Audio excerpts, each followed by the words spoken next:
A partir desse conteúdo, nós vamos compartilhar alguns conhecimentos sobre saúde mental, desenvolvimento pessoal e autocuidado, e vamos fazer algumas considerações sobre o contexto que a gente está vivendo relacionado à pandemia. Ainda que você não fosse alguém com problemas pessoais, questões íntimas para lidar ou resolver, o fato de você estar inserido num contexto que lida com uma problemática tão grande quanto uma pandemia, como a do coronavírus, faz com que você inevitavelmente acabe sendo afetado em algum sentido. Quem não teve que interromper uma viagem, quem não teve que restringir o acesso a parentes e pessoas queridas, o adoecimento e o agravamento de sintomas envolvendo saúde emocional não tem a ver só com aquilo que acontece dentro da nossa cabeça, nas nossas emoções. Tem a ver também com aquilo que acontece no ambiente externo. Depressão, ansiedade, estresse, medo, não são coisas que acontecem só afetando nossos pensamentos e emoções. São coisas que interferem no nosso estado fisiológico e podem ser profundamente agravados pelo ambiente e pelas situações com as quais a gente precisa lidar. Muita gente daria ou faria qualquer coisa, pelo menos em teoria, para superar o desconforto e o mal-estar provocado por contextos tão difíceis como esse da pandemia. Mas poucas pessoas estão de verdade dispostas a investir tempo, recurso e energia para aprender a dominar esses sintomas, a superar esse desconforto na prática. E eu gostaria de compartilhar com você algumas alternativas de como lidar com esse contexto e fazer uma rotina melhor, com mais qualidade de vida e mais qualidade de saúde emocional e mental. Antes, uma diferenciação é necessária. É importante que você saiba a diferença entre lidar com sintomas de saúde emocional que não tem a ver com transtornos mentais e os transtornos mentais e emocionais em si. Transtornos mentais envolvem um conjunto de sintomas que precisam aparecer simultaneamente e persistir durante uma quantidade de tempo suficiente para que o diagnóstico seja estabelecido. E se isso acontecer, ele vai demandar ajuda médica especializada, suporte profissional especializado e uma linha de tratamento específica para ele ser superado. Alguns casos vão envolver também o apoio a partir de tratamento medicamentoso. Aquilo que acontece no ambiente e na rotina da pessoa pode ser mais um potencializador do que propriamente um gerador do transtorno. Em muitos casos, os transtornos são provocados por um desequilíbrio bioquímico no sistema nervoso central dessa pessoa e a partir disso a intervenção com medicação vai ser necessária justamente para ajudar a equilibrar essa química corporal, para aí sim a pessoa conseguir usar uma série de técnicas e de métodos para dominar os problemas que afetam ela do lado de fora.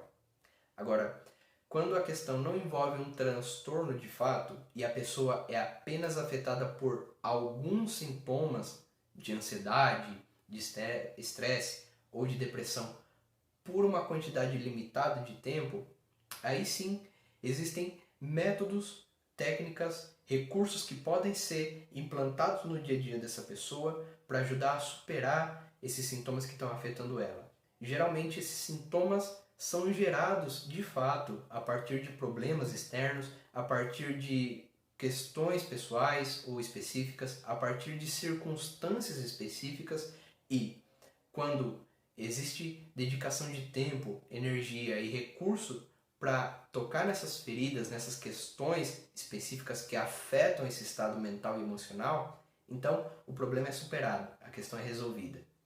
Esses métodos que eu vou passar a partir de agora são mais do que suficientes e são chaves fundamentais para a superação desses sintomas. Um recurso que você pode adotar para melhorar a sua rotina agora e lidar melhor com aquilo que está acontecendo de forma global é aprender a respirar direito. Como eu disse no começo, lidar com ansiedade, depressão e estresse não tem a ver só com dominar aquilo que acontece na sua cabeça, mas também no seu corpo. Isso significa que, se você aprende a controlar sua fisiologia, você aprende a dominar 50% daquilo que provoca esse sintoma. Aí mesmo onde você está, para por um momento e começa a prestar uma atenção, começa a colocar consciência, começa a colocar a sua mente no seu corpo. Concentra a sua mente nas zonas do seu corpo que estão tensas nesse momento. Começa a prestar atenção onde existem focos de tensão nos músculos do seu corpo. Eles podem estar nas suas costas, podem estar no seu pescoço, podem estar no seu bíceps ou nas suas pernas. E à medida em que você inspira e expira de forma lenta, vai aliviando esses pontos de tensão. Começa a provocar de forma consciente o relaxamento do seu corpo. Percebe? À medida em que você alivia essas zonas de tensão enquanto elimina ar do seu corpo, você também começa a experimentar uma sensação de bem-estar na sua mente. Você começa a acalmar o fluxo dos seus pensamentos ao mesmo tempo em que você acalma o seu corpo. Você manda uma mensagem para o seu cérebro descansar e relaxar a partir do momento em que você também relaxa o seu corpo e controla a sua respiração. Isso é efetivo e eficaz numa situação de estresse e tensão excessiva. Quando você usa uma técnica para concentrar sua atenção na sua fisiologia, você manda uma mensagem para o seu cérebro para ele voltar para o momento presente e se desprender daquilo que provoca o mal-estar. Uma outra dica que você pode implantar a partir de hoje na sua rotina e que vai te ajudar de forma significativa a melhorar a qualidade dos seus pensamentos é justamente aprender a filtrar o consumo de informações que você consome todos os dias. A gente lida com um fluxo de informações tão grande que o nosso cérebro não tem tempo suficiente, nem capacidade suficiente para aprender a filtrar as informações e emoções que devem acompanhar esses dados. Pensa só, num passeio rápido pelas suas redes sociais, você lida ao mesmo tempo com notícias tristes, felizes, hilariantes e depressivas num curto espaço de tempo.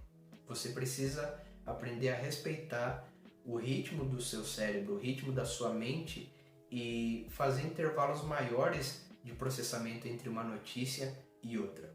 Os jornais, as notícias que deveriam servir como recursos informacionais para ajudar a gente a se sentir melhor, estavam sendo consumidas num ritmo tão desenfreado que, ao invés de provocar um estado de segurança justamente pelo fato da gente estar informado, provocavam o contrário, uma sensação maior de pânico, de medo e de insegurança.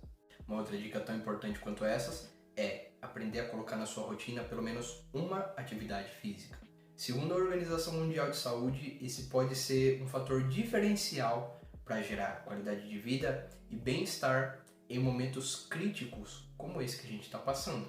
Aliás, a falta de atividade física é um dos piores geradores de morte neuronal, ou seja, de perda de capacidade cerebral que a gente tem conhecimento até hoje. Junto com ele, o consumo exagerado de açúcar, o consumo de drogas e álcool, a falta de sono e a falta de estímulos sensoriais e cognitivos que vêm através de exercícios de lógica, exercícios de criatividade, práticas artísticas ou culturais, enfim. Esses são alguns elementos que colaboram para gerar morte de neurônios, ou seja, quando você deixa de praticar atividade física, quando você consome exageradamente, quando você não tem no seu dia a dia bons hábitos de estimulação criativa, como leitura ou prática de atividades que estimulem o seu raciocínio, você morre mentalmente, você perde a capacidade de ter pensamentos com maior qualidade e ter sentimentos melhor amadurecidos. Mais uma coisa, uma dica importante e fundamental é aprender a filtrar e colocar na sua rotina um tempo de descanso, um tempo para não fazer absolutamente nada. Pode parecer uma dica estranha, especialmente num contexto como o nosso que valoriza a produtividade, mas o fato é que muita gente se submete a estresse e ao cansaço mental pelo fato de não aprender a descansar. Como é que está a qualidade do seu descanso? E descanso, eu não estou falando do tempo que você dedica para tomar o fôlego entre uma tarefa e outra.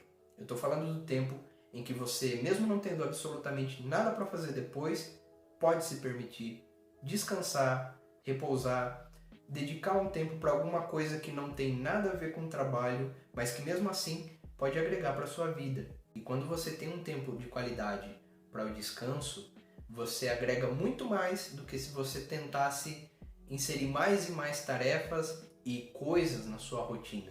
Uma outra questão que pouca gente pensa, mas que tem muito a ver com a qualidade de vida e o amadurecimento, é aprender a respeitar o momento em que você também não se sente bem. Se é necessário resiliência para passar por um momento difícil como esse da pandemia, também é verdade que é legítimo os sentimentos que não são tão bons, mas que acontecem com a gente numa situação como essa. Muitos cursos de autoajuda e de desenvolvimento pessoal pregam que você precisa estar sempre bem, sempre feliz, sempre produtivo, sempre agradável, e a verdade é que não é assim. O caminho para o desenvolvimento pessoal também precisa passar pelo contato com sentimentos que nem sempre são bons, mas que são necessários para aprender a aperfeiçoar a gente. Se a gente não entra em contato com aqueles sentimentos que são desconfortáveis para nós, a gente não aprende a lidar com eles. E sem esse aprendizado existencial, a vida se torna muito mais difícil. Aprenda a escutar aquilo que a sua mente, o seu coração estão sentindo e aprenda a respeitar isso. Dedique um tempo, quando esses sentimentos te invadirem, para refletir sobre isso que você está sentindo sem julgamentos, porque esses sentimentos, quando acolhidos e compreendidos, nos ajudam a lidar melhor com desafios que surgem no nosso futuro. Se você já sabe o que significa uma perda, por exemplo, você está muito mais na frente do que a pessoa que nunca aprendeu a ouvir um não. Ela não sabe perder. Se você já passou por uma situação de sofrimento e de incompreensão, se você já passou por um momento triste, você consegue acolher muito melhor uma pessoa que está passando pela mesma situação do que alguém que nunca lidou com esse tipo de sentimento. Negar essas sensações quando elas vêm é negar a si mesmo a oportunidade de crescer e se desenvolver. E por fim, não menos importante, quando, mesmo apesar de todas essas dicas, você sente dificuldade em lidar com um contexto difícil como esse que a gente está lidando, também é importante saber a hora de procurar ajuda profissional. Recorrer a um médico, psiquiatra ou psicólogo não é vergonhoso e muito menos algo restrito a alguém que está adoecido mentalmente ou lidando com uma crise severa. Eles são capacitados a acolher a sua queixa sem julgamento e vão te ajudar a descobrir formas diferentes de dar significado para as experiências da sua vida, inclusive encontrando alternativas de solução para lidar com essas questões. Eles vão te orientar a usar métodos e técnicas específicas para lidar com essas situações difíceis e vão te ajudar a desenvolver os seus próprios recursos internos no enfrentamento a esse tipo de questão difícil. Por isso, se você sente que é o seu caso, não hesite em buscar ajuda profissional. Inclusive, existem inúmeras iniciativas de psicólogos que estão disponíveis para fazer atendimento de baixo custo ou até gratuitos, se for preciso. Bom, a gente poderia falar de inúmeras outras iniciativas e práticas no sentido de ajudar pessoas a lidar com a saúde mental, mas o tempo é curto e eu acredito que o interessante aqui seja lançar uma semente que vá frutificar a partir de iniciativas pessoais, das suas próprias iniciativas, no sentido de buscar o apoio que você precisa. Eu espero ter colaborado com isso. Um forte abraço, continua se cuidando e a gente se vê numa próxima.